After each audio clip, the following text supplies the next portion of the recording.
Co-presented by Vimal. बोलो जुबान केसरी. 12 दिवसांमध्ये चौथ्यांदा दरवाढ झाली आहे, पण अजूनही दरवाढ थांबेल असं चित्र नाहीये.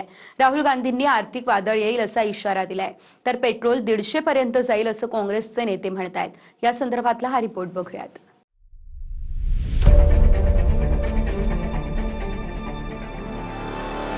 पेट्रोल डिझेलच्या दरात गेल्या 12 दिवसात चौथ्यांदा केंद्र सरकारनं दरवाढ केली आहे. त्यामुळे महागाईचा आता स्फोट होताना दिसतोय. एकीकडे पेट्रोल डिझेलसाठी पंपावर रांगा लागल्यात, साठा संपत असल्यानं मारामारी होतीये आणि दरवाढीमुळे सर्वसामान्यांची चिंताही वाढली. 16 मे रोजी पेट्रोल डिझेलच्या दरात 3 रुपयांची वाढ झाली. 19 मे रोजी 90 पैशांनी पेट्रोल डिझेल महागलं, तर 23 मे रोजी पुन्हा 87 पैशांनी पेट्रोल आणि 91 पैशांनी डिझेल महागलं. आता परत पेट्रोलच्या दरात 2 रुपये 72 पैसे आणि डिझेलच्या दरात 2 रुपये 81 पैशांची वाढ झाली. म्हणजेच चौथ्या दरवाढीमुळे आता पेट्रोल 7 रुपये 49 पैसे आणि डिझेल 7 रुपये 80 पैसे म्हणजेच जवळपास 8 रुपयांनी महागलंय.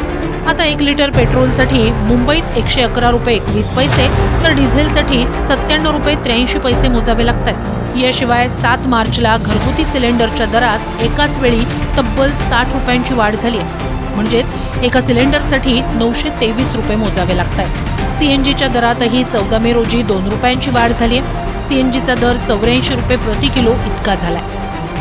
एकदम महंगाई है, इसमें फ्रस्ट्रेशन भी है और इसमें हमको कुछ सर्वाइव भी करना है.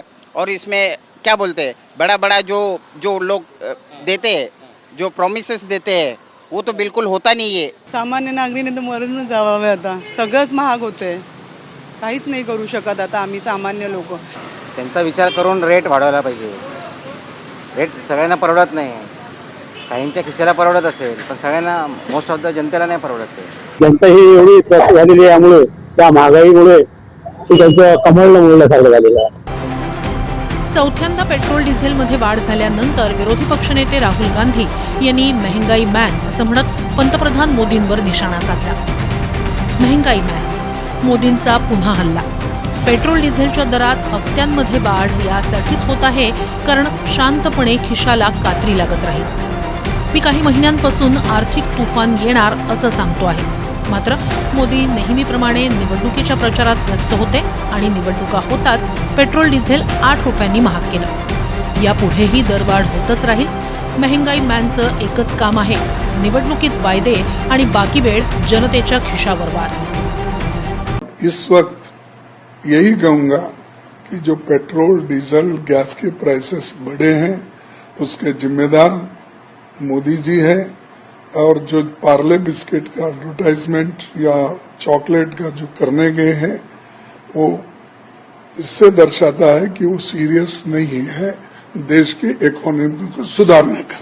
गवर्नमेंट के तरफ से शायद अबाउट 80 डेज 75-76 डेज तक लोगों के ऊपर वजन ना बढ़े, ये बोझ ना पड़े, उसके लिए बजट से आज सुबह भी मेरा भाषण में सिडबी के एड्रेस के समय मैंने उस विषय को जिक्र किया. More than 1 lakh crore annually this year we have given through the excise duty reduction. Petrol diesel महागल्यामुळे सर्वसामान्यांच्या दुधापासून ते भाजीपाला, तेल ते किराणापर्यंत सगळंच महागलंय. अशी एकही वस्तू नाही ज्यात वाढ झाली नाही. त्यामुळे महाविकास आघाडीच्या नेत्यांनीही मोदी सरकारवर टीका करताना आणखी भीषण परिस्थितीचा इशारा दिलाय. वडेट्टीवार यांनी तर पेट्रोल 150 रुपयांवर जाईल अशी शक्यता वर्तवली. सरकारच्या चुकीच्या धोरणामुळे डिझेल पेट्रोल मिळत नाहीत आणि होत आहे ती दरवाढ. ही दरवाढ उद्या पेट्रोल 150 रुपयावर जाईल, डिझेल 140 रुपयापर्यंत जाईल. पुढच्या महिनाभरामध्ये ही परिस्थिती होईल. तर मेलेडी खाव सब जान जाव अशी आजची परिस्थिती आहे. पेट्रोल आणि डिझेलची किंमत वाढत चालली आणि लोकांना अडचण त्या ठिकाणी होत आहे. आश्चर्य बाळगू नका की या मेलेडी चॉकलेटचा एक पुरा डब्बा हा 50 रुपयाला असतो. उद्या जाऊन कदाचित 50 रुपयाला सुद्धा पेट्रोल हे अतिरिक्त त्या ठिकाणी वाढू शकतं. पेट्रोल डिझेलचे भाव प्रचंड वाढणार आहे तर आपली आर्थिक व्यवस्था ही कोलमाडेल काय अशी परिस्थिती आलेली आहे. ही फक्त सुरुवात आहे. ही 8 रुपयाचा पहिला टप्पा आपण गाठलाय. पिक्चर अभी बाकी आहे. ये सिर्फ ट्रेलर आहे. या 12 वर्षात बहुतांश काळ महागाईचा निर्देशांक हा लोएस्ट लो होता, सर्वात खाली होता. ग्लोबल हेडविंड्समुळे, जागतिक परिस्थितीमुळे काही प्रमाणात जगामध्ये महागाई वाढते, त्याची झळ आपल्यालाही पोचते आहे. पण निश्चितपणे त्यावरही उपाययोजना मोदीजीच करतायत, करणार आहेत आणि होईल. पेट्रोल डिझेलच्या वाढत्या दरांचं मीटर सुरूच आहे आणि महाराष्ट्रात लोकांचे हालही सुरूच आहेत. वाशिममध्ये 11व्या दिवशीही पेट्रोल डिझेलच्या प्रतीक्षेत नागरिक रांगेत उभे आहेत. विशेष म्हणजे शेतकरी कॅन घेऊन डिझेलसाठी पेट्रोल पंपावर सकाळपासूनच रांगा लावतायत. हिंगोलीतही गेल्या काही दिवसांपासूनची परिस्थिती जैसे थेच आहे. पंपावर पुरेसा पुरवठा होत नसल्यानं 12व्या दिवशीही वाहनांच्या लांबच लांब रांगा लागतायत.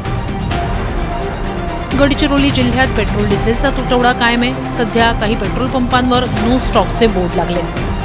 तर धुळे जिल्ह्यात 9 पेट्रोल पंपांवरचा साठा संपलाय. धुळ्याच्या लडिंग गावाजवळच्या भारत पेट्रोल पंपावर वाहनांच्या रांगा लागल्या. बाहेर राज्यात जाणाऱ्या ट्रक चालकांना मोजकच डिझेल दिलं जातंय. तर सरकारचं म्हणणं आहे की साठेबाजी होतीये आणि साठेबाजीमुळे पुरवठ्यावर परिणाम होतोय. साठेबाजी होत असेल तर ही साठेबाजी कोण करतंय? मग अशा साठेबाजांवर कारवाई का होत नाही हाही प्रश्न आहे. आपल्या इथे पेट्रोल डिझेल आपण देण्याचा प्रयत्न करतो. मुळामध्ये साधारणपणे आपण जर बघितलं तर जेवढा कोटा मागील वर्षी आपल्याकडे होता जवळपास तेवढाच कोटा आहे. पण थोडी भीती असल्यामुळे किंवा पुढे मिळेल की नाही भीती असल्यामुळे 20% मागणी वाढली आहे. माझी सर्वांना विनंती आहे की पुरवठ्यावर ताण येईल अशा प्रकारे कोणीही साठेबाजी करू नये. सर्व जिल्हाधिकाऱ्यांना सूचना दिलेल्या आहेत. काही पर्टिक्युलर गावांमध्ये, काही पर्टिक्युलर ठिकाणी मात्र जास्त हिंसक अशा पद्धतीचे त्या ठिकाणी प्रवृत्ती दिसते आहे. तिथे पोलिसांना देखील सांगितलेलं आहे की त्यांच्यावर कारवाई केली पाहिजे. पेट्रोल डिझेलच्या तुटवड्यात जालन्याचाही नंबर आहे. शेतकऱ्यांना डिझेलसाठी दिवसभर रांगेत राहावं लागतंय. हे दृश्य जालन्याच्या टेंभुर्णीतील आहेत. इथे पंप चालकानं दिवसभर पेट्रोल पंपावर थांबलेल्या शेतकरी आणि वाहन चालकांसाठी जेवणाची व्यवस्था केली. 200 पेक्षा अधिक ट्रॅक्टर चालकांसाठी पंपावरच पंगत बसवण्यात आली.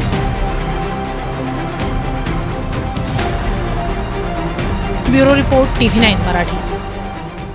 को प्रेझेंटेड बाय विमल. बोलो जुबान केसरी.